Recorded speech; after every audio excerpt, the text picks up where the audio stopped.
Welcome to another episode, Pound for Pound Boxing Report, episode 314. I'm your host, Michael. Joining me this week, Gail from Communities Digital News, and while in the car driving, podcasting while driving, Daniel from the Inquirer. What's going on, lady and gent? Driving safely, I hope. We got lots to talk about tonight, so get that chat active. We're ready for you. Absolutely, Going on absolutely. around, loaded up and trucking.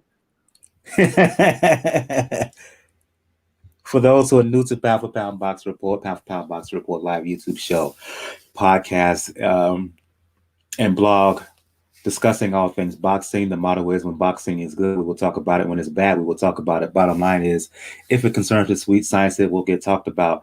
If you want to find out all information for the time being, the blog page is the place to go to, P4P Boxing Report.wordpress.com. That's the link. Check the top right of the blog page. You'll find links to where to find us all over social media, the Facebook page, the Twitter page, and crossing my fingers, soon to come, we'll make our debut on Instagram shortly. Also, links to where to find the show all over the podcast world: Spotify, iTunes, Spreaker, Mixcloud. We're basically everywhere on RSS feed distributed formats that carry out podcasts and whatnot. Also, links to where to donate. Got a Cash Me a PayPal donation link. The email is the donation link, and last but certainly not least, my link to my online coaching page. I am an online coach for Beachbody.com. If you're interested in any of the programs on Beachbody on Demand, whether it's MFBA, whether it's the boxing-based fitness program, 10 rounds, 6 weeks of the work, Live for those who like to pump iron, the P90X series, P90X original, P90X 2, 3, and a little bit of a tip for my boxing folks out there, or for any boxers out there. If you're looking for a little added bonus, I suggest you check out P90X2. If you have the money to buy the equipment, a lot of the exercises there really cater to what boxers do in terms of fitness wise and keeping their overall physical conditioning. So that's just a tip from all my fellow boxers out there. If you're interested into trying to get into shape in 2021, if you check out my online coaching page, or if you're just interested in getting into 2 weeks of free workouts in, Beachbody On Demand's offer a 2-week trial period, 2 weeks of free workouts that runs throughout the year. And last but certainly not least, if you check out the blog page and you check out the email, I need to fix that. I added a new email for Pound for Pound Boxer Report for folks who want to email us. The email us as of record is p4pboxreport1@gmail.com. Let me repeat that: p4pboxreport1@gmail.com. Let's go around, get things started here. I'm going to start off in the UK. Always begin the show starting with ladies first. Going to you, Gail. And Josh, we talked about Josh Warrington last week. A little bit of turmoil regarding him outside of the ring. He's making his return following a 16-month layoff, but more to the point, he decided to vacate his IBF featherweight title. He was hoping for a fight against Khan Tzu, a unification bout. That didn't happen primarily because the IBF refused to sanction the bout. He fought a guy by the name of Mauricio Lara, 22-year-old Mexican, and going in, a lot of people didn't think much of Lara, but he was the talk after the bout because,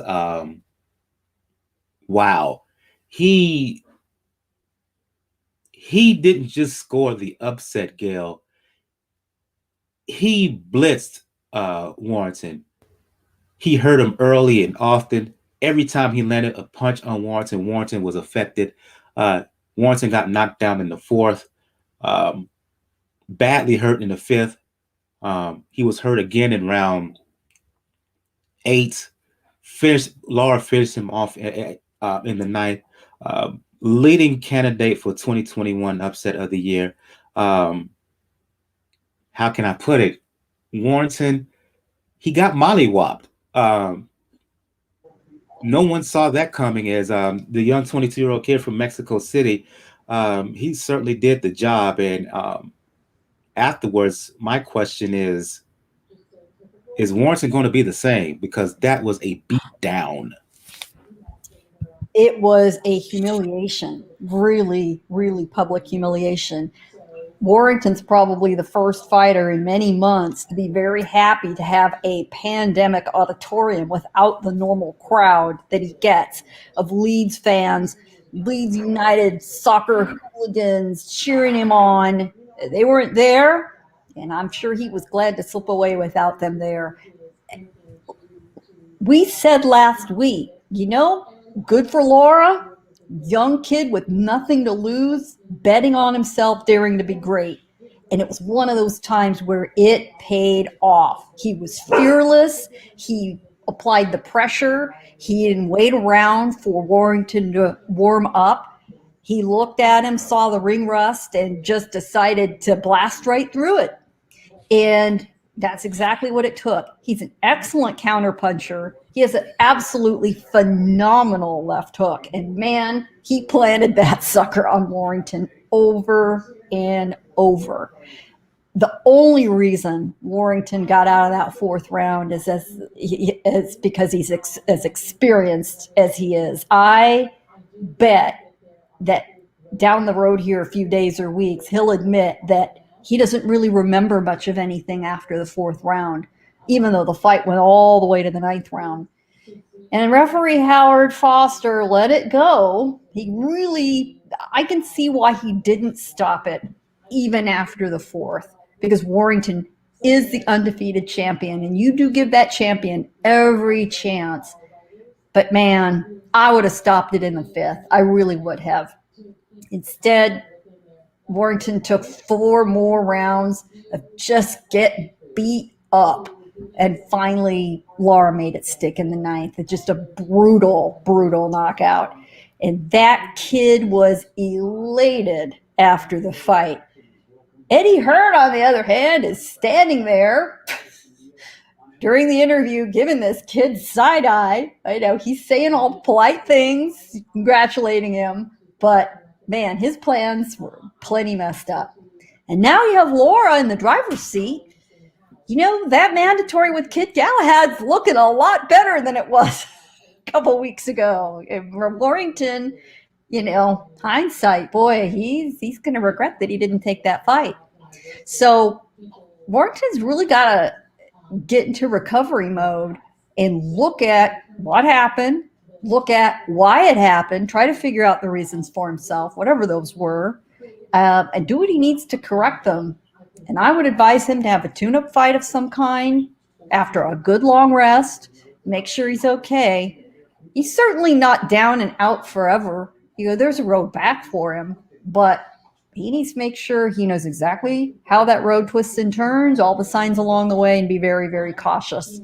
As for Lara, heck, put him in against Kanzu and put that fight here in Southern California, where you've got a lot of Chinese American fans and Chinese fans who travel and support Zhu. And Lara's got the natural Southern California Latino and Latino fight fan audience, and you've got a neat little rivalry. Let's do it. Absolutely. First of all, I want to give a shout out to folks in the live YouTube chat. Fan, listener and favorite of the show, Lisa, Sean Fitzgerald, Ivan DC20. I'll get to your comment later in a bit, Ivan, because you make a good point about Warrington. But I'm going to Daniel first. Gail mentioned how the referee Foster probably should have stopped the fight in the fifth. Gail mentioned that it was an experience. I think it was the fact that he was a former champion, because he was fighting essentially on his backyard, that Foster gave Warrington the benefit of the doubt when he really shouldn't have. Warrington he could barely make it to the corner at the end of the fourth round, where he got knocked down and punished. And he was wobbly when he got up in the fifth. And the first time Lara hit him, he was stumbling all over the place. Should have stopped it at that point. Can Warrington recover? Daniel, I don't know. I know in the aftermath, Hearn was talking about how Warrington was slow and whatnot. No, I don't think so. He just got bombarded. This is the same situation, and shout out to 2K who mentioned this. And for those who don't know, I'm a writer. I'm a writer for Three Kings Boxing.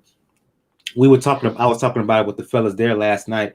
This was very similar, reminiscent of, of the way Emmanuel Navarrete came on the scene against Isaac Dogbe, December 2018. Unknown guy from Mexico fighting a champion, and most folks didn't know about him, but he ended up just overwhelming Dogbe that night.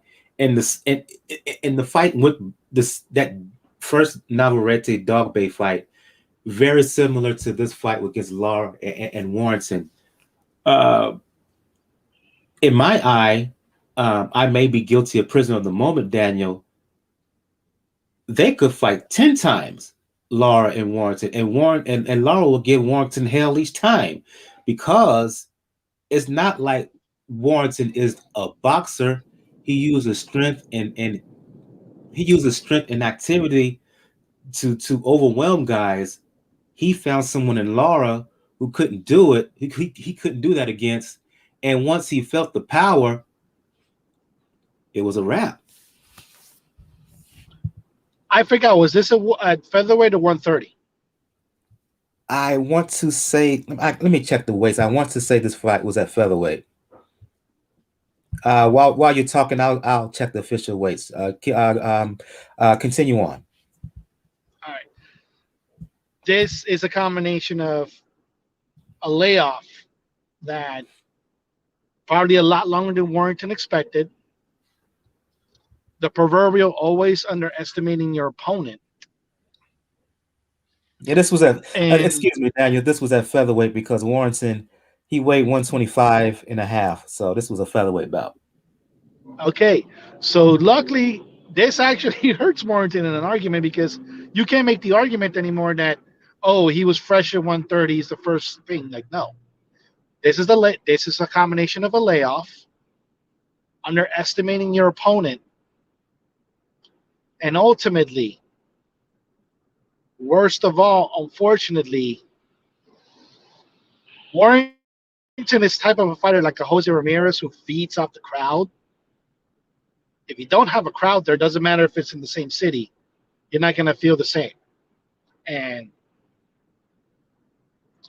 Lara came in ready. Like every single time he landed a left hook, you winced a little bit for Warrington, because you could tell that did damage. And I'm full agreement that Howard Foster should have stopped the fight after the fourth round. Like there was no justification. Like between this and the heavyweight fight from Top Rank the same night, like the referees should have let those fights stop a lot earlier than they did. In that respect, because you could tell, especially after the fourth round, Warrington had really, really no chance unless he landed an insane haymaker. He didn't have the chance. Lara came in disciplined. He came in, hit the shots that he needed to hit, especially with the openings that Warrington was leaving them, especially with the left hook. The way he ended the fight in the ninth, as soon as he saw Warrington buckle a little bit with the left hooks, straight at the combinations, landed another one, and while being a sportsman, he also trolled Warrington's corner at the same time, because after Howard Foster waved out the fight, he looked at him and was like, "Come get your boy. Come get him." Savage. Yeah. like you could tell, like he was saying it in Spanish in a way, like, "Cojan a tu hombre, mírale, cójanle." I'm like, now that's funny, because I saw it as him genuinely saying, "Hey, your man is in trouble. Come help him." So we both saw that through a real different lens. Yeah. I'm like, it's kind of a genuine concern, but at the same time, it's like, you shouldn't have been talking shit. I'm genuinely concerned about you, but you shouldn't have been talking shit. But that's unfortunately the part when it comes to Warrington. They positioned him in a particular way, and it's one of the bad things about particularly British fighters, from what I've noticed, that are paired to Matchroom and have to deal with an IBF title, where that title can be both a blessing and a curse. It's a blessing because, yeah, you have a major title. You have one of the major four. It's a curse because it does handcuff you a lot of times when it comes to opponents. And he didn't want to take the Kid Galahad fight. The Sukan fight didn't want to go, but that's because the WBA fuckery as well. And then he got into with a guy that was more than willing to expose a lot of the weaknesses that you don't see. And ultimately, when Warrington has to, if he has to make a decision as far as can he handle this without a crowd? Because like I said, he feels like a person that needs the crowd to be there to give him that extra feel. And I know one of the reasons that they wait is because he wanted to get a crowd back. Too bad like that strain came out. Now, can he rebuild? Yes, it's going to take pretty particular matchmaking. Probably fighting British or at best European level featherweight competition. And normally you would say like the normal move after something like this, maybe move up a weight division to get power. I would not recommend that. If that's the Josh Warrington that showed up, I do not recommend. He got to stay at featherweight, build yourself up with British level or European level featherweights. Give yourself 1 or 2 years to rebuild, because by then some of the people that could be there featherweight may already be out the window, or you might find yourself outgrowing to 130. But I really like Josh Warrington at times, but this was a terrible night. Oh no! If he thinks that Warrington, if he was to step up to 130 and face the likes of Berchelt, oh my goodness, no. Even Shakur right now at 130, that's not a good idea either. And we were given the details of how much punishment he took after the fight. I mean, my goodness, what broken jaw, busted eardrum, shoulder damage. So it's not going to be just the fact that the level of invincibility that he thought he had was gone. Just the physical toll. Lara said he has heavy hands. Warrington, who released a statement today, I wrote about it on 3kingsboxing.com. You can check it out there. He congratulated Lara, for his performance, and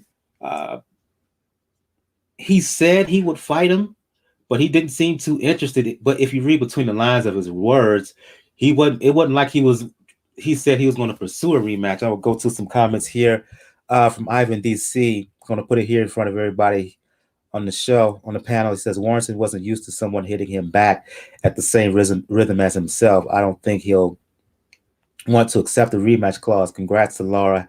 Happy to see Warrington is okay. Okay, that's relative given what I just disclosed about the damage he suffered. I mean, he broke his jaw. He broke his jaw. He broke his jaw and busted his eardrum. In short, Daniel, Lara broke this dude's face.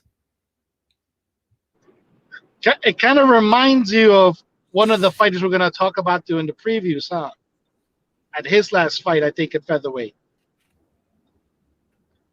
With the way that he fought, particularly, I think, after another little layoff, too. Not as long as this one, but yeah, that's one of the things that can happen if you have not been active for a very, very long time. Some of the things that you get a rhythm of, including your body gets used to it, going back in it again, it'll do damage to you.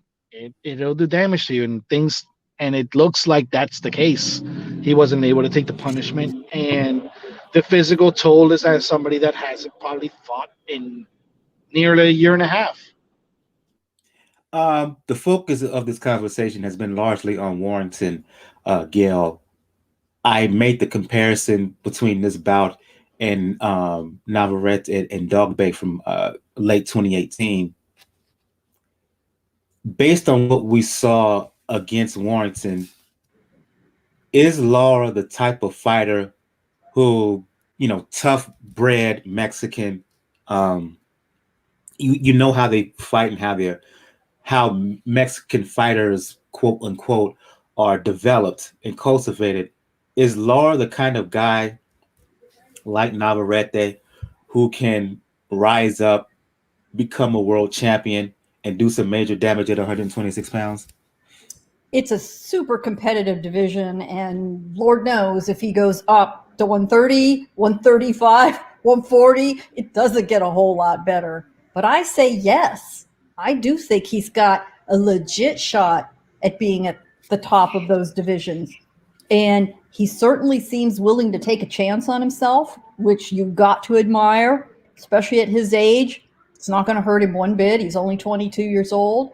And like I said, if the plan was for Warrington to fight Kanzu, heck, I'd be very happy to see Mauricio Lara fight Kanzu, especially placed in Southern California or somewhere in the southwestern United States where it makes sense to have both fan camps available. And as the clock ticks, it's probably going to be at least 4, 5, 6 months because while Lara won, he did take some shots. You'll see in my avatar photo there, if you can see it, he shows a little damage too. So he's going to need to take a little time off. And maybe we will have some fan base at that point available. I'd love to see that fight. Daniel's road back for Warrington, agree 100%. He needs to fight some domestic talent, Eastern European talent, see where he is, and make some tough decisions. At 30 years old, he's had a lot of career behind him to look at, and he needs to decide who he is and where he's going. But I like Lara's aggression. But what I really like, which all the great Mexican counterpunchers have, is that timing. I mean, that timing was unerring, and that's why he landed all those shots.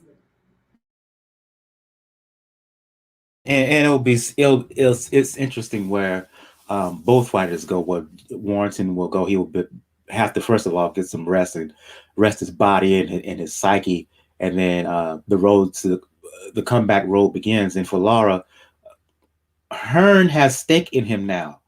I wonder what direction he will take him, because I would suspect he would try to push him for the winner of the fight for the IBF, vacant IBF title. Galahad is fighting. I can't remember the guy he's fighting. He's going to be fighting for that vacant belt the spring. I wouldn't be surprised if Warrington would try to position Lara at the winner of that vacant IBF world featherweight title bout. At the very least, he's made his splash on the scene. People who did not know him, they sure hell know him now. So it'll be interesting where he goes. One more comment here. Ivan DC and even Ray Vargas is planning to move up to 126 pounds to go up against Gary Russell. But yeah, Vargas, in a certain sense, sadly, he's irrelevant. You just don't know what to do. He's a woman. He's 122-pound champ. Boring there. I just don't know where he'll fit at 126. It's interesting. He's that guy that a lot of folks don't want to fight. Not necessarily because, because he has a difficult style, and two, he's boring. He's not a moneymaker. So he's there at featherweight, but what happens to him, that's a question mark. Let's move on to some other fights. I think Daniel, he has to step off. Like I said, he was on the road. He'll be back in a few. We'll have him back on in a few minutes. We'll go from England to. Let's go to the Vegas bubble. ESPN card. Joe Smith was going to fight for the WBO light heavyweight title. Unfortunately, that bout was canceled because of his opponent tested positive for COVID-19. And so the main undercard between Richard Commey, former IBF champion at 135 pounds, and Jackson Marinez, who's coming off a fight in which a lot of people felt he won against give me the name. Rolly Romero. Rolling Romero. A lot of people felt that Marinez won that bout, myself included. Well, Marinez and Commey fought in what turned out to be the main event. And I have to give Commey credit here. He stopped Marinez in 6 rounds. Marinez had some success early, but the physical strength and the power of Commey, you could just see slowly but surely started to wear on Marinez, who just didn't have the physical tools to stand up to Commey in the end. 1-2 combination put Marinez down. He got up, he was in trouble, and then Commey followed up with a beautiful right hand that ended matters in round 6. Impressive win over a recognizable opponent who have been getting a lot of talk from hardcore fans. Commey, I feel, Gayle, put himself right back in the title 100 and 135 pounds. Your thoughts? Absolutely, he did.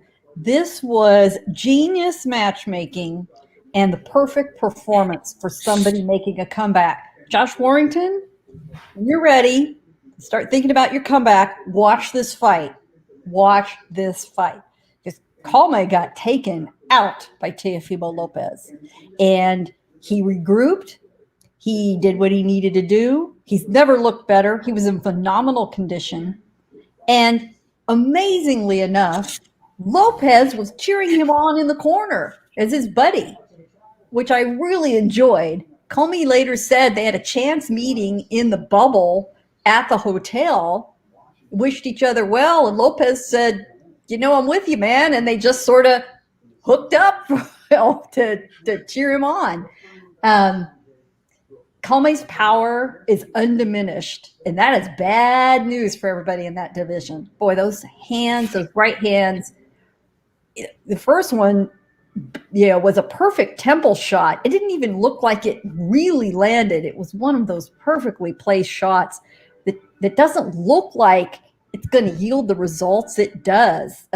Triple G has frequently landed a shot like that, and it's the headshot equivalent of taking the left hook to the liver. There's nothing you can do. You're out. Marinez did get up. Kenny Bayless let it go. And then he got smacked again hard. Same hand, but in this case, it was a straight right to the face. And he was done. One and done. And yeah, it puts Commey right back in. Very competitive division. There are a lot of possible matchups for him, especially with Top Rank. His career is far from over. He's entertaining. He has a big fan base. He's kind of one of the lead fighters out of Ghana right now, which is a hotbed of boxing out of Africa. I think he's got a lot of miles left. I think there's still a lot of tread on the tires. I was very happy to see it. And it helped overcome the horrible buzzkill disappointment of not getting to see Joe Smith Jr. Just a horrible stroke of bad luck for him. He was devastated. If you've seen any interviews or comments with him, he had put a lot of his life on hold. He was planning his wedding. All that stuff's kind of in flux right now. And you got to feel bad for him because he was ready to go. And he's right in the light heavyweight mix himself with a big win. But, to be continued for Joe Smith. When you look at the 135-pound landscape, Daniel, I think you're back.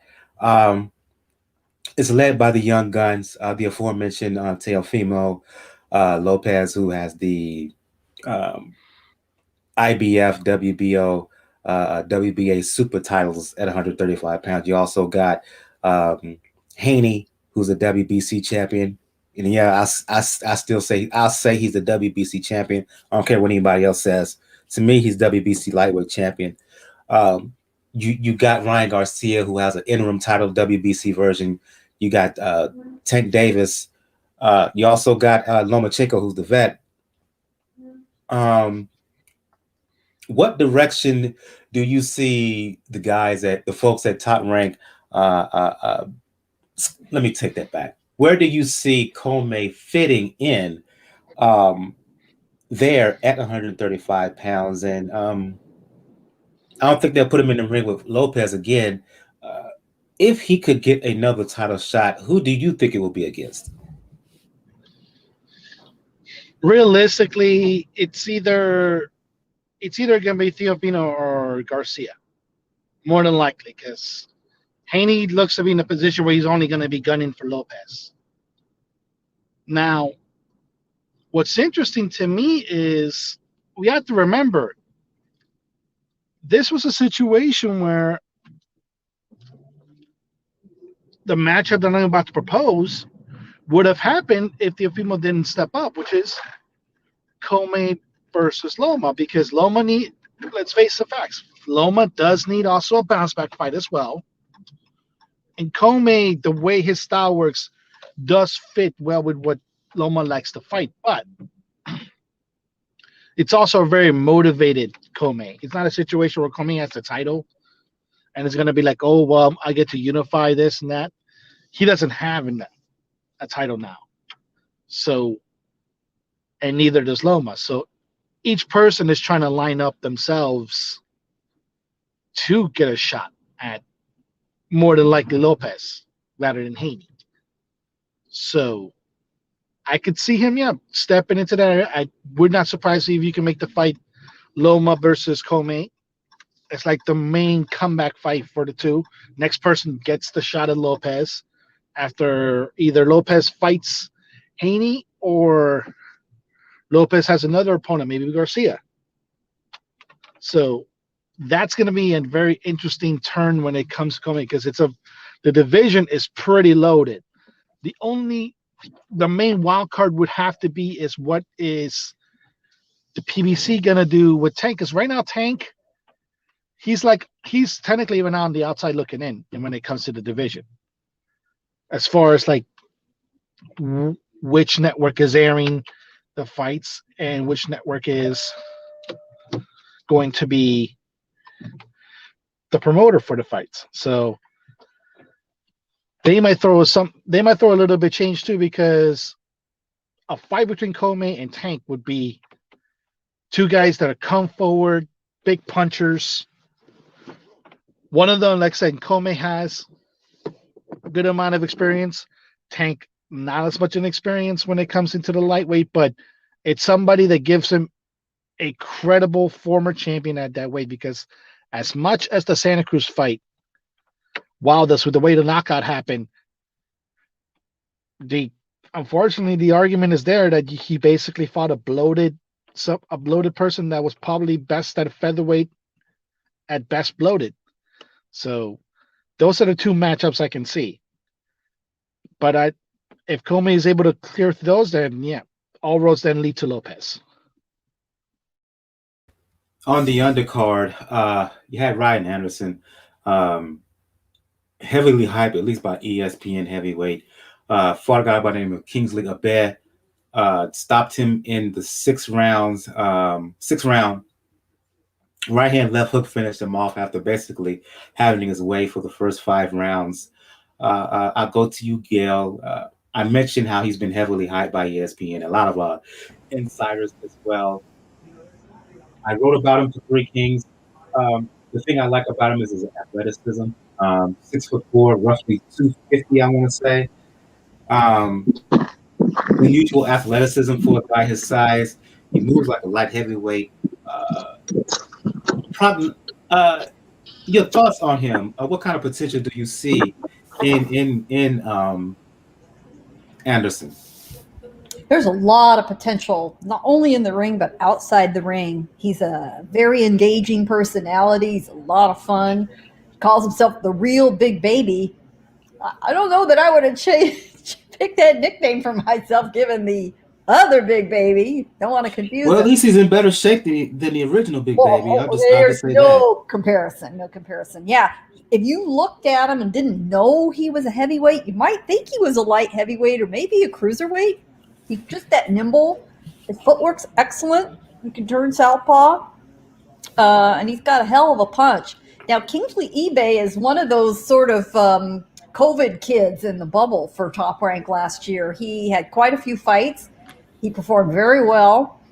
He earned this opportunity to come up against Jared Anderson.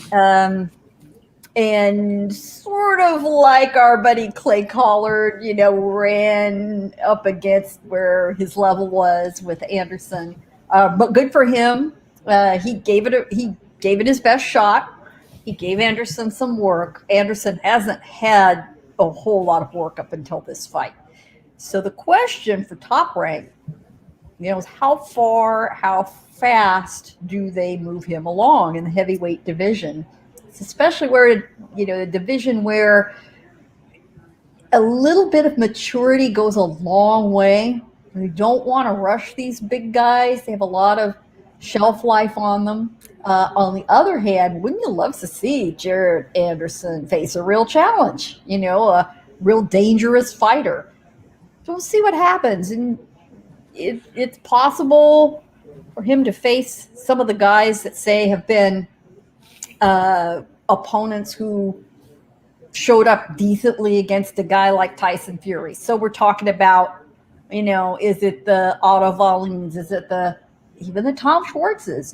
Guys like that.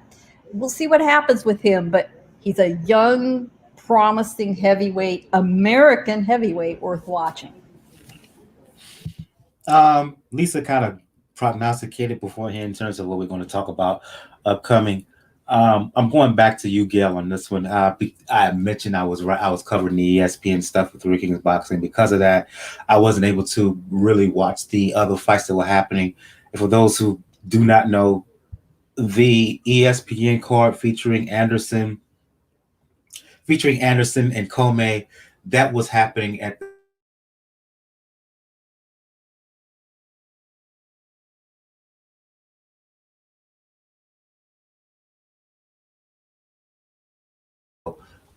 going to split those fights up between you, Gayle, and Daniel. Let's talk about Jojo Diaz. Lisa asked in the chat about Diaz, who we talked about last week. I'll put her question up here. Is Jojo Diaz fighting Tank next? We talked about Diaz's fight. I'm not going to try to pronounce his name. I know I'll butcher it. I will butcher it. What we didn't know when we talked about it, that in the days after our original broadcast against Rakimov, excuse me, during the weigh-in, Diaz came in overweight, not by just 1 pound, not by just 2 pounds, Gayle, but 3 pounds, 3.5 pounds over the 130-pound limit for junior lightweight, weighing at 133.6. You've been hearing some stuff about him. There's some turmoil outside of the ring. From what I've read and what I was checking out on boxing Twitter, he didn't look good in his fight against Rakimov, and had some disturbing comments to the fight announcers afterwards. So I'm gonna leave it up to you. I'm gonna let you have the floor to talk about Diaz in the fight, and also to answer Lisa's question about what's up next for Jojo. So Jojo Diaz, he has in the year or so off had some management turmoil. He's now signed with MTK. That's a whole nother story. Seems, at least on the surface, to have straightened out his business with Golden Boy. Seems very happy with MTK. Was originally slated for what we all assumed would be a rematch with Tevin Farmer. Didn't happen. Diaz's position is, listen, the rematch terms expired, and I'm happy to renegotiate a rematch, but I want more money. And it was all due to the pandemic. Farmer and his promoter, Lou DiBella, raised a lot of hell over it.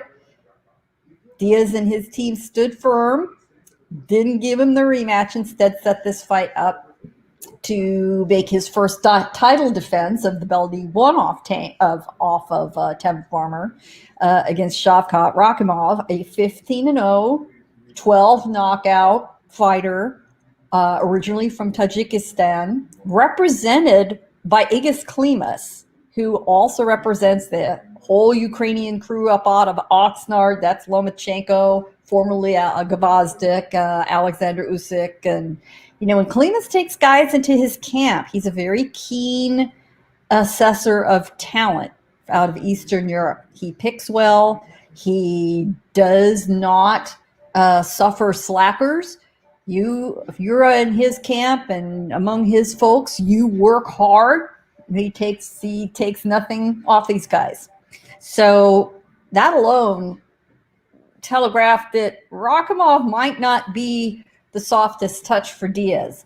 Also during the pandemic, Diaz's girlfriend became pregnant. He's had a son since then. Congrats to him for that.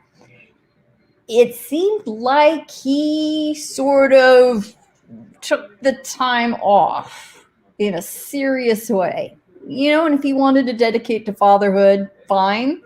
He did joke a little bit that, during his girlfriend's pregnancy, he might have indulged a little bit in the same sweets. He kind of laughed about having some pregnancy weight, but that kid needed to get back in the gym long before he did, apparently.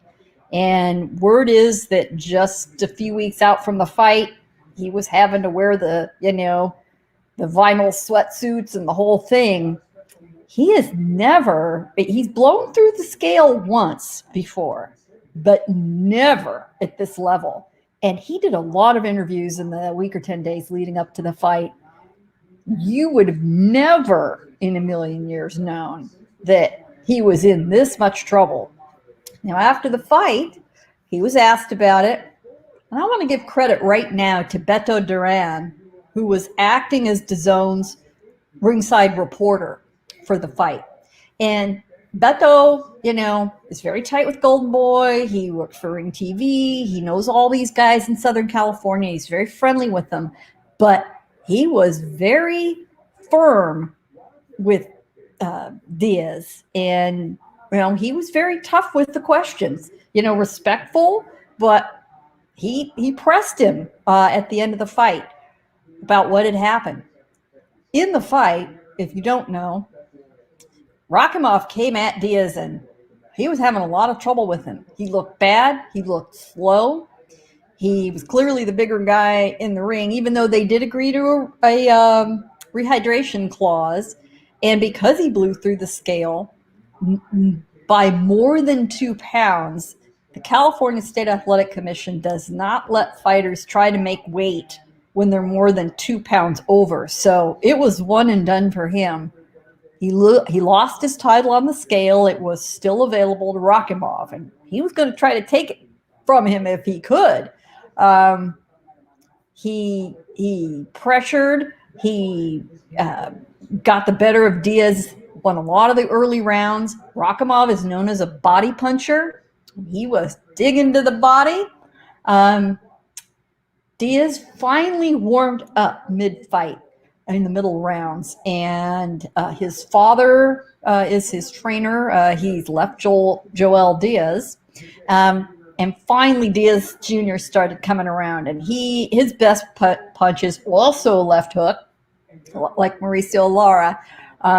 And that plus his experience over what Rakhimov has got helped him press and win those last few rounds. Now, funny enough, he really came on, and in the 11th round, he looked great. It turned out he thought that was the 12th round. He thought he was emptying the tank in the 11th, thinking it was the 12th. And, oh, damn, I've got to go back and do that and unload for another 3 minutes. Well, in a close fight, it mattered. And that may have saved him the fight because it ended up being a majority draw. Rakhimov afterwards said, I did everything I was supposed to do. The judges weren't on my side, but I made a few mistakes and I need to work on it. I'm going to be prepared, etc. So Diaz, Beto Duran gets to Diaz, and at first he said, and I'm going to read his quotes. They're worth hearing if you didn't. At first he said, I want to apologize to DAZN. I want to apologize to all my fans who have been rooting for me since day one, who have been rocking with me and wanted to watch this fight. It was a mistake on my part. No excuses, but I'll get back into it. He claimed his conditioning was fine, and it was what it was. He should have stopped there. But as Beto Duran kept pressing him with these polite but pointed questions, Diaz finally lost his cool. And he said, all those rumors of outside distractions are just bullshit, man. A lot of people want to come into my life and take a part of my exposure and my talent and make some money off me because they can. These guys are all greedy Don King motherfuckers, man, and it's bullshit. So then he goes on to do the COVID messed up my training before the fight. We've heard this before from other fighters. So if this sounds familiar, you're right. We've had a few other fighters say things like this. They had me working in my hotel room with the heat on. It's just completely different how a world title type fight should be. I tried to adapt to it. I worked inside the room with the jump rope. I felt weak. My health is more important. I won't risk my life trying to make the weight and really, really deplete myself and get hurt inside the ring. There is no need to fucking please anybody. At the end of the day, I'm doing this for myself and take care of my family and take care of myself. So he's complaining about the fight hotel having a lack of facilities, not a proper gym, no sauna.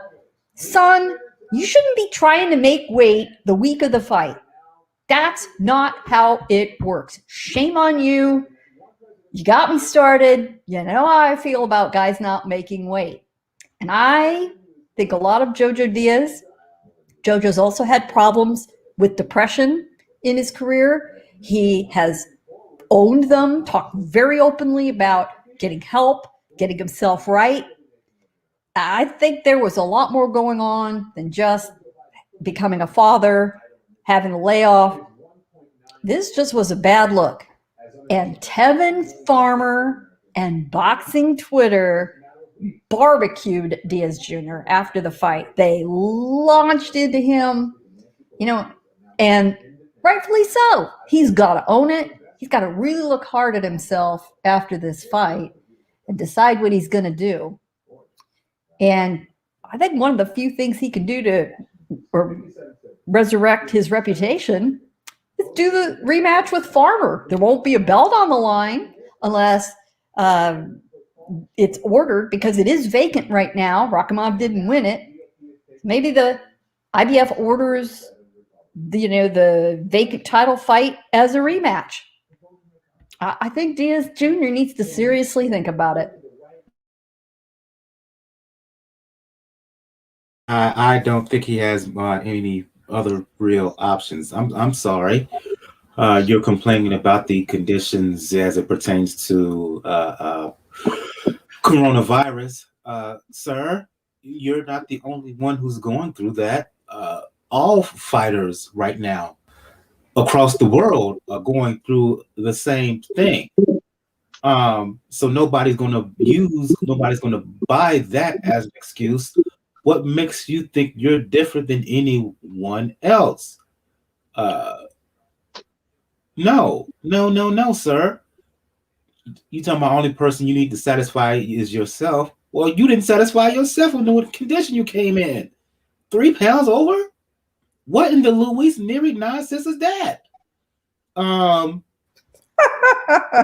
As you said, Gayle, it just was not a good look across the board, from the weigh-in to how he performed in the fight and how he conducted himself outside the fight. And you're right, Tevin Farmer in particular gave him the business from the second that he stepped off the scale. I mean, shoot.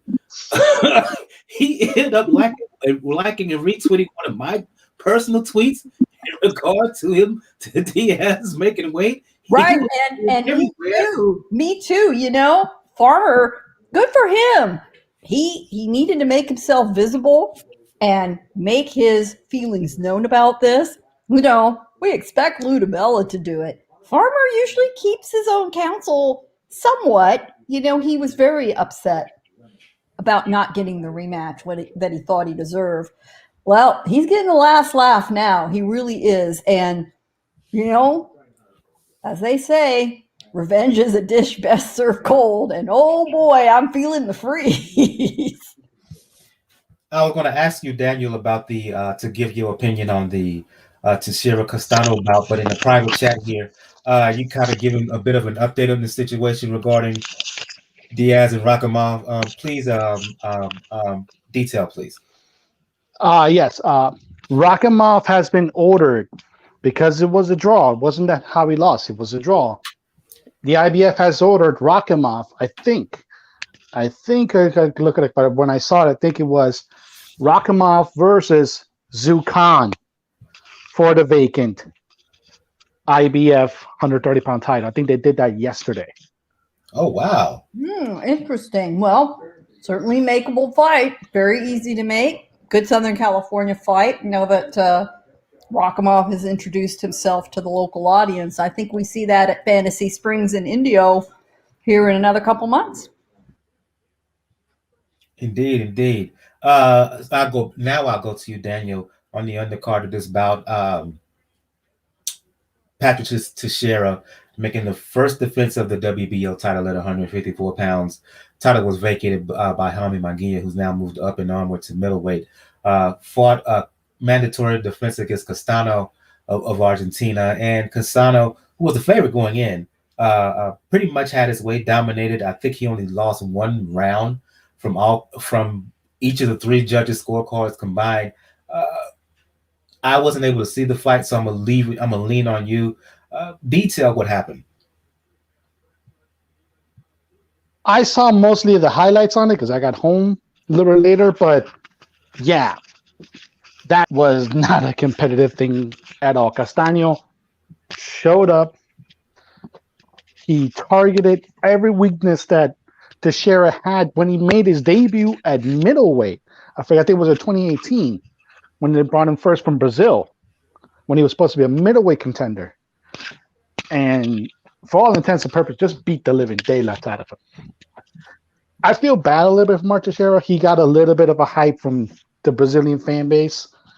But unfortunately, like between this and the way he looked at middleweight, we have to make the judgment that he's just not world title caliber, at least for a good amount of time. And now Castano has a pretty good say with the way that he beat him to make some noise at 154 now.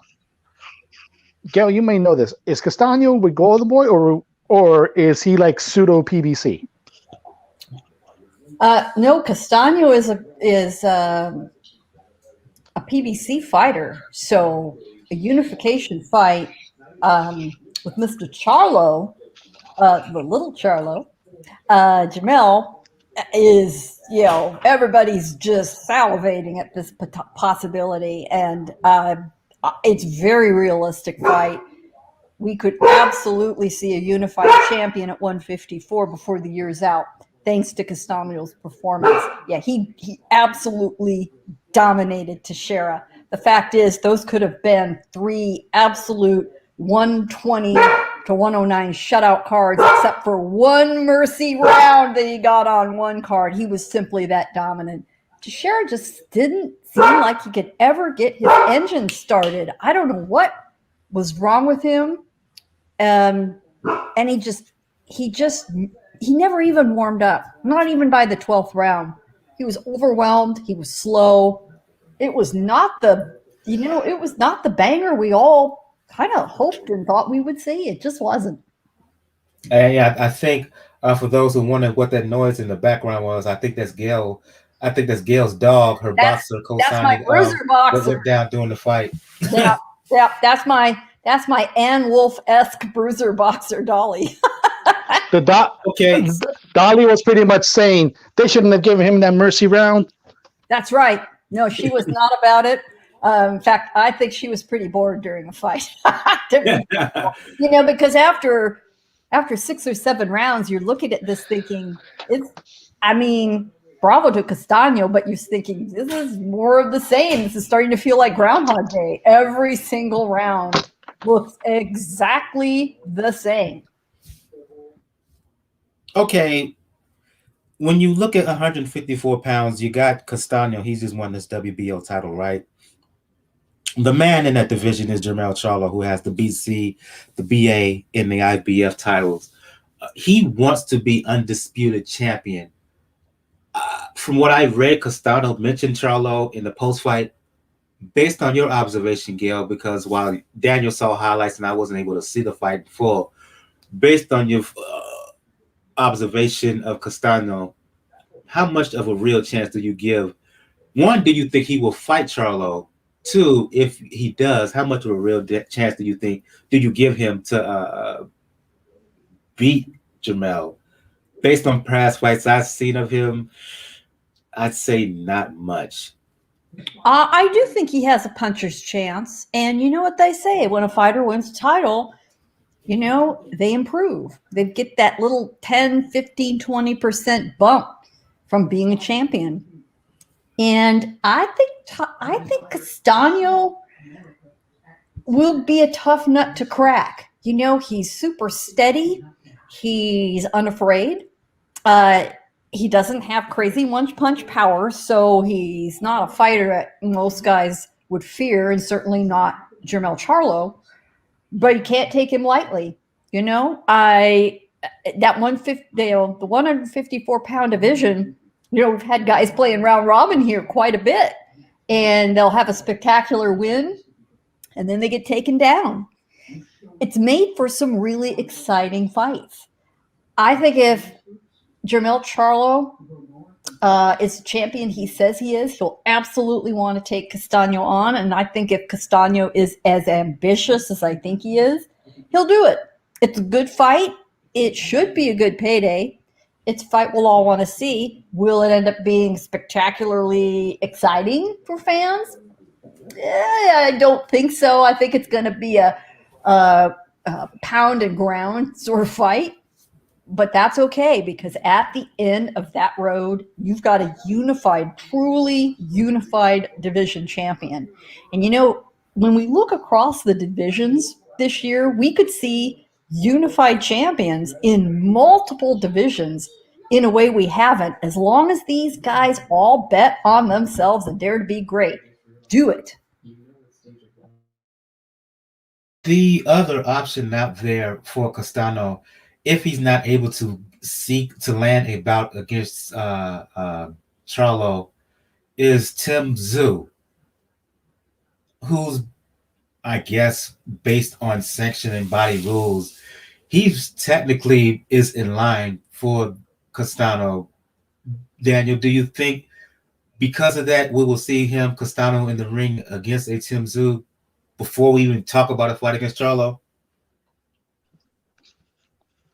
It depends. Is Tszyu willing to come to the U.S. or are they going to try to make this an all Australia bout? That's going to be the main. They'll try to make it an all Australia bout because of the crowd and because of the money that comes with the crowd. Well, I would probably say that's the point. I would probably say he'll fight Tszyu first, because they're going to throw a lot of money at him because they want that kid to have a title.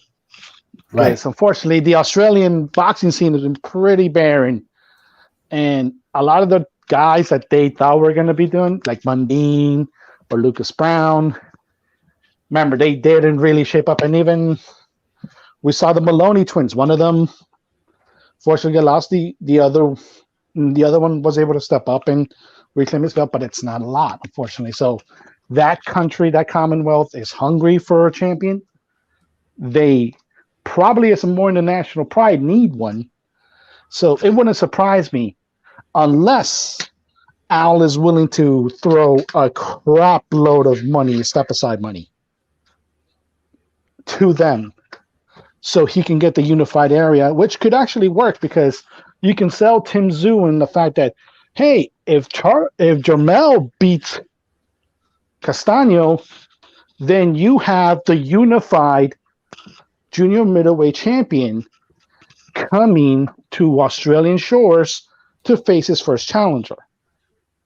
That could be the way you can sell it to the Tszyu camp. But just the way things are looking right now, probably I would say Tszyu first and If he makes it past that, then Mel. Okay, cool. And in terms of our earlier discussion about Jojo Diaz, Lisa, I hope we were able to answer your question. If anybody else in the live YouTube chat, if you have any questions or comments, please provide them here, and I will do our best to answer them for you. I didn't mention any news when I sent out the docket to you guys because it was so early in the week, and I've been writing and been writing mainly a lot of boxing lately for Three Kings. So I'm gonna leave it up to you guys if you have any news that you want to talk about before we go preview the one main fight of the weekend. I want to focus on. The floor is yours, Daniel and Gayle. I think that we've got a nice start to the spring boxing calendar. Not a whole lot of news. Hopefully we'll continue some of the good action we saw this past weekend coming up this weekend. And we've got some dandies on board. Yeah, nothing other than what I mentioned, like I said, the idea, nothing really newsworthy just came out within the last couple of days. So, yeah, let's preview these things. I got something that just popped in my head. During the Commey card, right? ESPN, they had a sit-down interview with Teofimo Lopez, unified champion at 135 pounds, and a lot of discussion in the aftermath that because Teofimo, he's been popping off at the mouth a lot. He's been has a lot of high praise for himself, and they asked him about the landscape at 135 pounds between Haney and Garcia and Tank, and his response was basically to say that they need to step their game up, that he's the top dog, not just at 135, but in all of boxing. He's talked about no disrespect to people like Spence or Crawford or Canelo, but this is his time and he's the future, blah, blah, blah, blah, right? Is Lopez getting a little bit of the big head? I ask because the fight against Loma, his win against Loma October of last year, terrific all-around performance, right? He did what a lot of people felt he could not do. That's kind of get the advantage in a boxing match against one of the more unique styles in the sport, Loma, right? But he's just had 2 world title fights, the fight against Commey and this fight against Loma. And yet he's talking like he's already arrived. He criticizes Tank, and we've all had our back and forth criticizing Tank, but you can't talk about how you are the quote unquote star, in my opinion, Daniel, when Davis at least has a pay-per-view bout. He has numbers, right? And he's pulling in good numbers on pay-per-view. Just check the Santa Cruz numbers. He's just as popular as Teofimo is, social media or otherwise. We know about the popularity of Ryan Garcia outside of the ring. So I can understand why Teofimo has a high opinion of himself, but does he have the right at this stage of his career to be talking so greasy, not just about everybody within and around his division, but about the sport in general? He hasn't made it yet. Why is he talking like he is? As far as his division goes, we kind of talked about this the last couple of weeks when it comes into the fact as far as popularity, as far as the time to shine. Like there's a reason Manny is talking to Ryan Garcia and not talking to Tank and not talking to Teofimo. So the popularity angle throws it right off there. As far as accolades, yeah, you beat the man. You can talk when it comes to being the man, and yes, you can make the Tank argument when it comes to pay-per-view does count. The problem, unfortunately, and the problem when it comes to centering the argument when it comes to Tank is Tank has not really fought somebody that is in that caliber yet that was near his prime and at the right weight division. Santa Cruz was the closest thing, but like I mentioned, Santa Cruz at that point was probably a blown-up featherweight, unfortunately. So he has the argument there because Teofimo can say, I beat the guy who was they're already trying to call an all-time great in the division, who had so many accolades and such, both in the amateurs and pros. But to be blunt, you're fucking up if you actually thinking that you are anywhere near Canelo's level. Business-wise, experience-wise, or even saying that he's a future guy. Yes, we know Canelo has a whole crap load of fights. We know he's a professional fighter, has been for half of his natural life right now. But he's not even getting close. He's not even in the mid-early 30s. He's barely starting his 30s. And he has a long way to go with the way that he takes care of himself. That's a guy that can easily, every fight for his will be a pay-per-view. Every fight of his is going to be an occasion, an event. And for more or less, he delivers to his fan base. His critics also have a lot of things to say, and they're fair to say. But he delivers a lot of times to his fan base. So I get where Teofimo's coming at, but to put it in boxing terms, your arms are too short to box with God. And right now, that man, as far as everything on top of that totem pole, is Canelo. You're gonna wait for him to retire right now in order for anybody to have that type of claim right now. Currently outside of Anthony Joshua.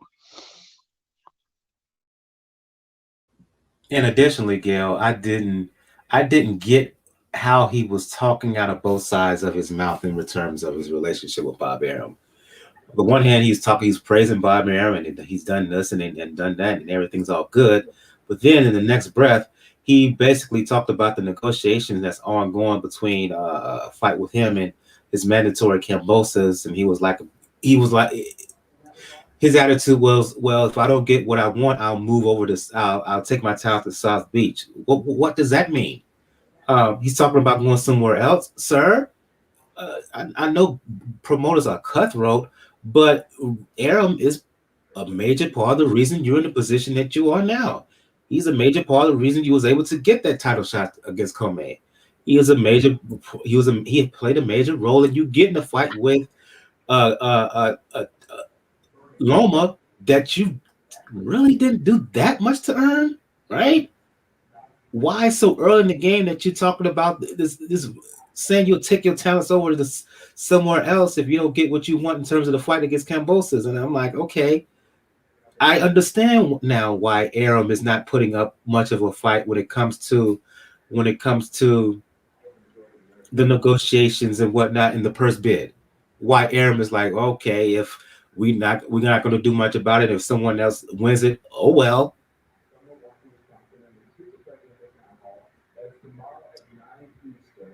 I'm not really disturbed by Lopez. And I took the comment about South Beach to say, if I can't get the deal I want, I'll sit it out on the beach. I didn't get the feeling he was talking like we've heard Terrence Crawford saying, I'm out. Not at all. And, you got to believe in yourself when you're in the position that Lopez Jr. is. And to his credit, only his dad and himself gave it any chance of beating Lomachenko. And by God, he may have talked shit. His dad may have talked more shit. They backed it up. So I don't mind if a guy wants to talk that way, let him back it up. Give him the chance, let him back it up. That's how a young guy who's had the success he's had should talk, in my opinion. Boxing's been full of guys like this. Athletics has been full of guys like this. It doesn't bother me at all. I say, you can keep talking that way until, your face runs into a brick wall, through someone else's hands. So far, he has proven all his doubters wrong. He's drawing an audience. He's making money for everybody. He wants more money. That's what does happen to these guys. They start seeing, big dollar signs. That's probably, if anything, what gets more of them in trouble than failing to live up to their performance standards. So, hopefully his management will talk some sense into him. Calmer heads will prevail behind the scenes. And remember, there was a clash about money before the Lomachenko fight, and eventually everything settled down. It was fine. I think the same thing's going to happen here. Do you think he's right to say that he wants no less than $10 million for a fight against Haney? I think that's a little bit of an eye-popping figure, but he certainly deserves more than 1.25, which is what he got for Lomachenko. So I don't, when you're asking for money, you start high. And if he meets in the middle and gets 5, which, he's a bona fide star. I think he depends on the matchup. He warrants $5 million. So that's right in the middle. I'm good with that. I'm absolutely fine with that. Talk in the end is cheap. When we see what's on the dotted line with signatures next to it, then everyone can decide whether to criticize or not. Well, we'll see where it goes from here. First and foremost, I'd rather see him at this point fight instead of talk, because he is a legit talent. My issue is that I don't even care about the fact that he's becoming a bit of a lightning rod. You either love him or hate him. My thing is the possibility that he may burn bridges along the way, and he has to be. I know he's young.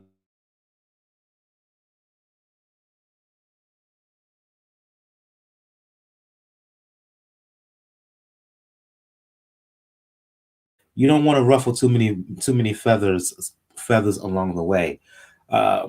Let's move on into preview some fights here. I apologize for this, Daniel. I'm going to you first on this fight. The quote unquote return of AB, Adrian Broner, who's going to fight in Uncasville on a headline on Showtime card, fighting a guy by the name of Santiago. Now, this is a late replacement opponent. As a result, I need to do more research on Santiago. As of the evening that we're recording this on February 15th, the day after Valentine's Day. And happy Valentine's Day to everybody. Yesterday, every Valentine's Day to all the lovers out there, right?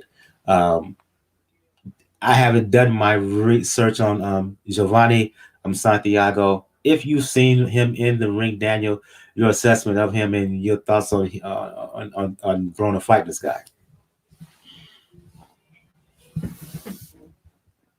Your guess is as good as mine when it comes to this. I did not know about the replacement, but Jesus Christ. Why am I not surprised that this has to happen in an Adrian Broner fight? I am not surprised at all, unfortunately. Well, the only thing you need to know about this fight is what is AB going to do to look like an idiot before the lead-in, because we know his routine by now. He claims he's everything cleaned up. He claims it's been not. It looks good next couple of weeks, and normally fight week happens. Some foolery comes out, and then he'll fight a basic fight. He will look good. He'll look passable to his entourage, and then he'll talk shit, and then Floyd will come up, and then he'll talk shit about Floyd. We know the routine by now. Unfortunately, I've put Broner, unfortunately, in the same category as Billy Ho Saunders in this point. I don't trust a thing he says.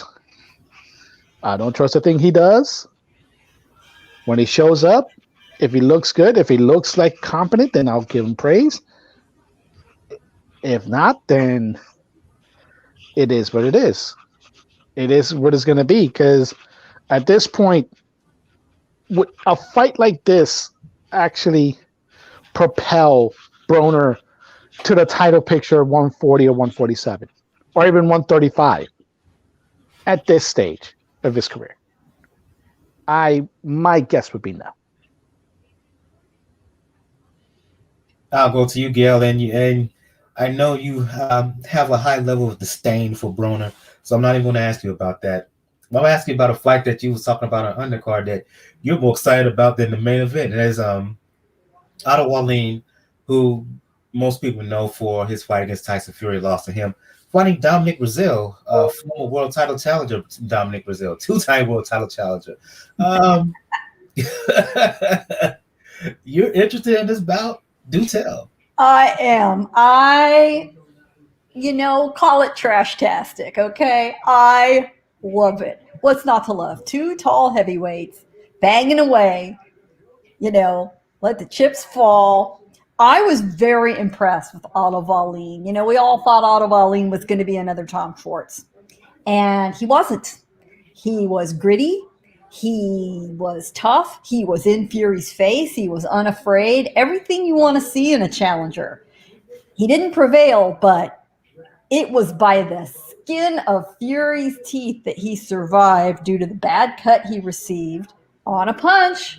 And Wallin pressured him, wouldn't back down.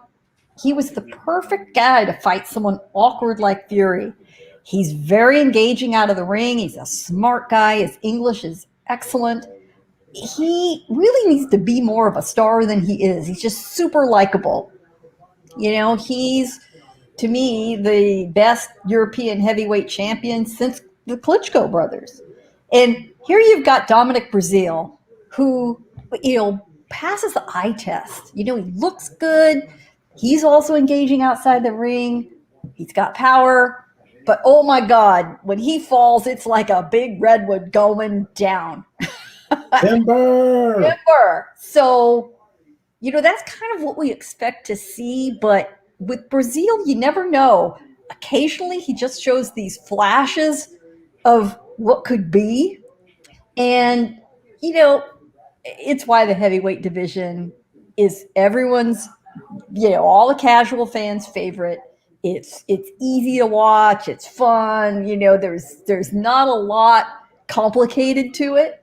And sometimes you want a nutritious meal, and sometimes you just want a 2-pound bag of M&Ms and chow down. And that's what this fight is. And I'm going to enjoy it. So this fight is the equivalent of junk food. Pretty much. But I do like Otto Wallin. I think there's a lot more talent there than people give him credit for. And he is the favorite, and assuming he wins, going to be very interesting to see what happens. Do they tee Otto Wallin up for Deontay Wilder? We'll see.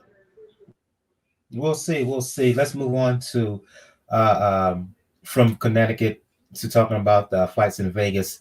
The headliner of Daniel is intriguing bout. I'll put it that way. Between Oscar Valdez is putting his WBC 130-pound title on the line against former featherweight belt holder. Miguel Berchelt putting his WBC 130-pound title on the line against former featherweight belt holder Oscar Valdez. Valdez moving up to 130 pounds. He had a belt at 126, but in my opinion, his title reign was marred by the tough fights that he engaged in his technical flaws, right? Mm-hmm. Particularly defensively.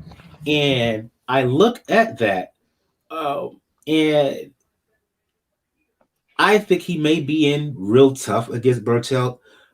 Is Berchelt a boxer, if you will? No. But what he does in the ring, he does very well. And he's big for a 130-pounder. And he can punch for a 130-pounder. And when it comes to Valdez, he's had his face broken before, right? Against Quick. Mm-hmm. And he can be hit. And he can be put down. Conversely, on the other side of that, he has a left hook, a very good left hook. At the very least, I think this is going to make for an entertaining scrap. I'm picking Berchelt to win, but it's going to be fun while it lasts. That's gonna be the telling point, because has to be where he puts everything together, but what he knows when he was in the Robles camp with what he's learned in the Canelo camp.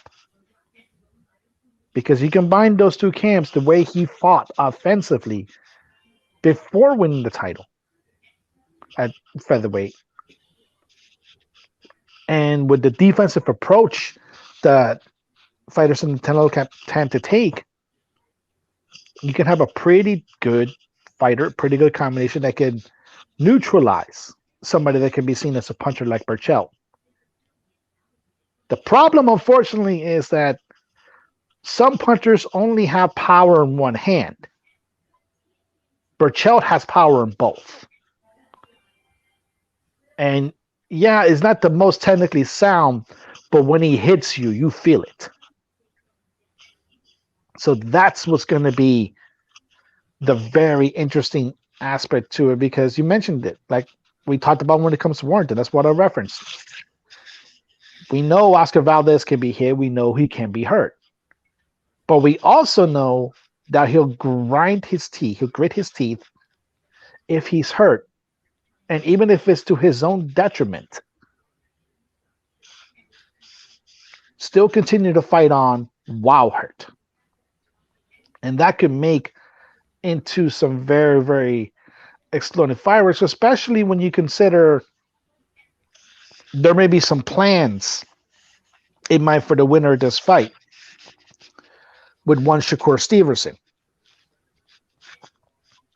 So this is a very interesting fight to me. I'm going to pick Berchelt because unfortunately, as much as I like Valdez, as much as I know the left hook can hurt, and as much talent you see there, a guy that has power in both hands, and while not like the most technical fighter and the most beautifully technical fighter, he finds ways to land those punches. That's going to be a tough out when it comes to trying to get out of it, especially in the division where, as far as power, you haven't really looked that strong against. I'll go quickly to you, Gail. Your breakdown of this fight between Berchelt and Valdez, and is anybody else on this card that you got an eye on? Any other fighter?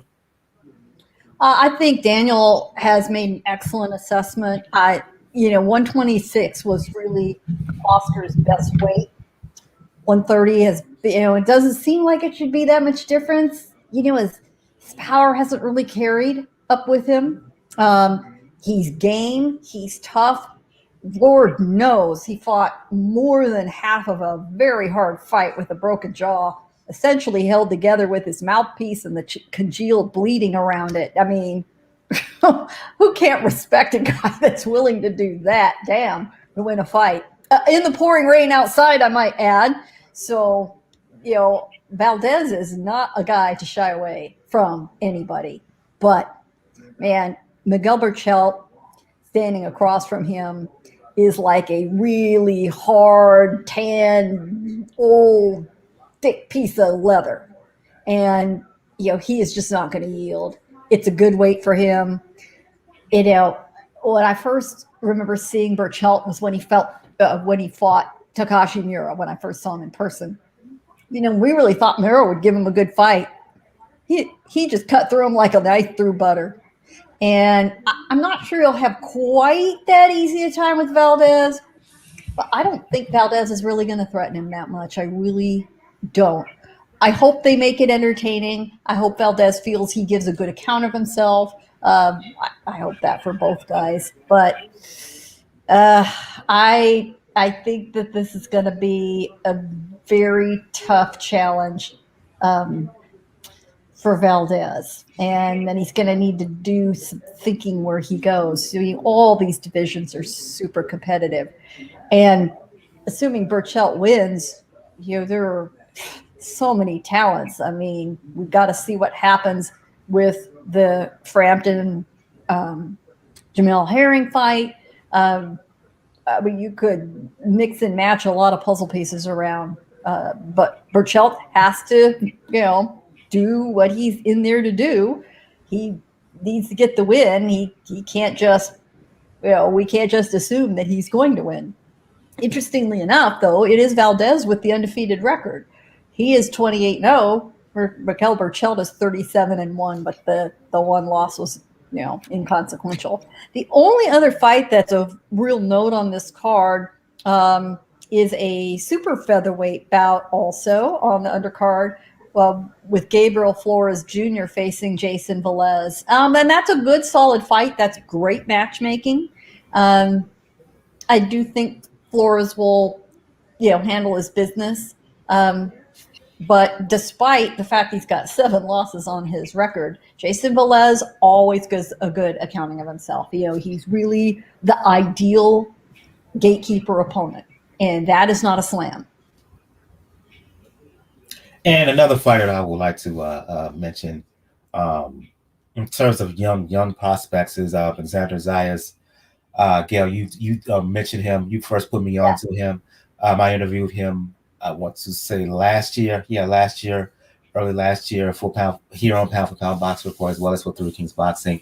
18-year-old, good-looking welterweight, tall, 5'10", 5'11", can punch, can box, getting a lot of good training, a lot of good sparring, which is vital for a young kid on the come up down in Florida.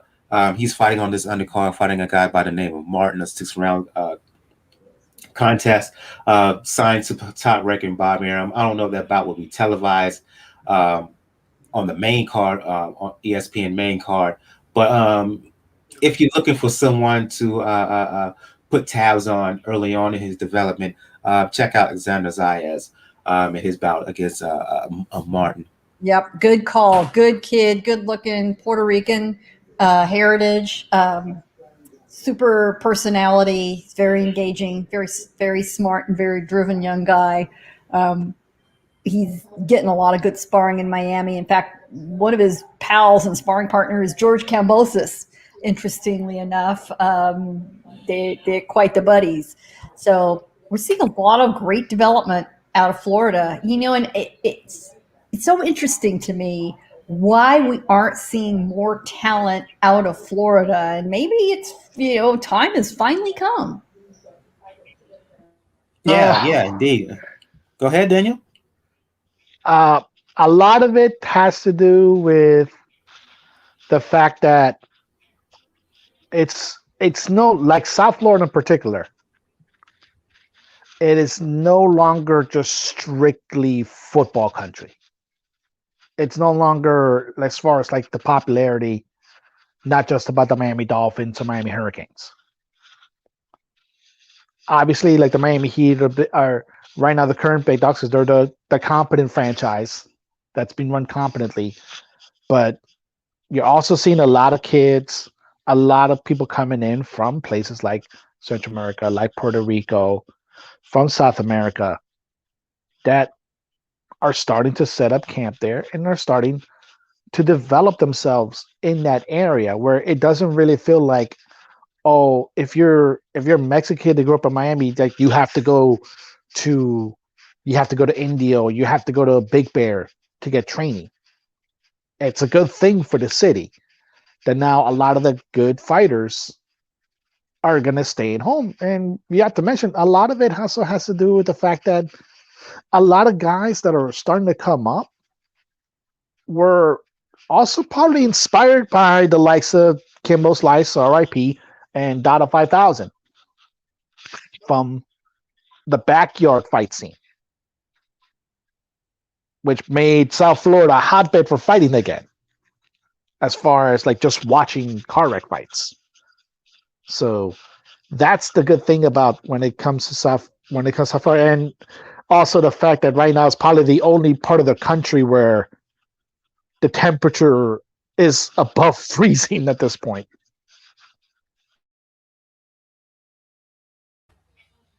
Oh, so okay, that's interesting. That's something I did not know. So thanks for the insight on in terms of that. The South Florida boxing scene, to be specific, and there's another fight that's happening on the weekend, this coming weekend. David Avanesian fighting Josh Kelly, kind of like a domestic fight for Avanesian's European welterweight title. Fight is going to happen on the Zone. I may talk about that next week. I'm not sure. Reason I didn't talk about it now: one, I'm not that interested in the fight, to be honest, and two, I didn't want to go over the 2 hour time limit discussing that bout. So I just wanted to mention that before we head off, and I think we're going to stop the show on that note. First and foremost, before I go around to the panel here, I want to thank everybody who joined us in the YouTube chat. Lisa, who's checking out the show while on the JOB, Ivan DC20. I also want to thank who else is in here, Sean as well. Yeah, Sean Fitzgerald as well. So I want to thank them for checking us out live, as well as their comments and their questions. I'm going to go around the panel here. Start the show with ladies first. Going to end the show with ladies first. Gail from Communities Digital News. For those who want to talk the sweet science, for those who want to talk media, because you do teach media, you do media training on the side. For those who want to talk public relations as well. L, for those who want to check you out on TMZ. You are on TMZ on a bi-weekly basis every couple of weeks. Let the folks know where they can find you. I will have an appearance, I believe, on Wednesday on TMZ Live this week. Check your local listings. But for my regular boxing column, you find me at Communities Digital News out of Washington, D.C. That's COMM, Digi, D-I-G-I, news.com. And I'll go to you, Daniel. First of all, I think we have one last comment from Lisa here. Let me check it out here. Appreciate that, Lisa. Great live stream as always. Pound for Pound Box Report. Thank you so much, Lisa. Thank you for listening. Got to get you on the show in a future episode, Lisa. So yeah, I'm just putting that out there into the atmosphere. Got to get you back on for a future episode to talk boxing. I'll go to you, Daniel, for those who want to talk the sweet science, for those who want to talk the NBA, especially when it comes to the Miami Heat and Jimmy Butler's Academy Award for flopping that he did the other game. Let the folks, or for those who want to check you out, clap back at nonsense on Twitter. Let the folks know where they can find you. Yeah, you can find me on Twitter, RAWKUZ99. Yes, and Jimmy Butler did not get an Oscar nom. He did get a Golden Globe for it, and also a FIFA award, more than likely, an honorary mention in the FIFA awards for that. Now, we'll definitely catch you. I think I'm gonna set up for this Thursday with Joe and Francis talking about the fights this week, including we're gonna talk about, apparently from what I'm seeing, there may be a little kerfuffle between the latest mediation between Aaron Wilder and Fury.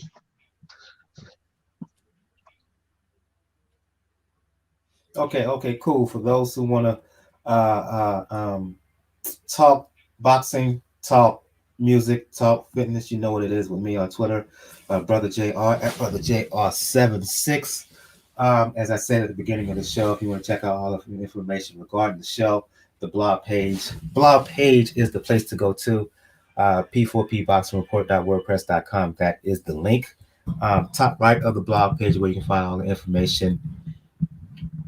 Where to find us all over social media, where to find us all over the podcast world, where you can donate, and the link to my online coaching page.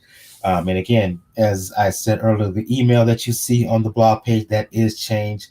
The official email is p4pboxreport1@gmail.com. That's p4pboxreport1 at gmail.com. On the next episode, we will do a recap of Berchelt in his fight against Valdez. We will do a recap of Broner, his fight versus Santiago. We may talk about Kelly Avanesian. Don't bank on it. We may talk about it. And we'll do a preview of a lot of fights that's happening on the 27th. Return of Canelo Alvarez. He's fighting Abner Yildirim on the undercard of that fight between Alvarez and Yoderine, Julio Cesar Martinez, he's stepping into the ring to defend his WBC flyweight title against Williams Arroyo. That's going to happen in Miami, Florida on the Zone. In London, also on the 27th, Janelle Herring is going to fight Carl Frampton Herring, defending his WBO 130-pound title.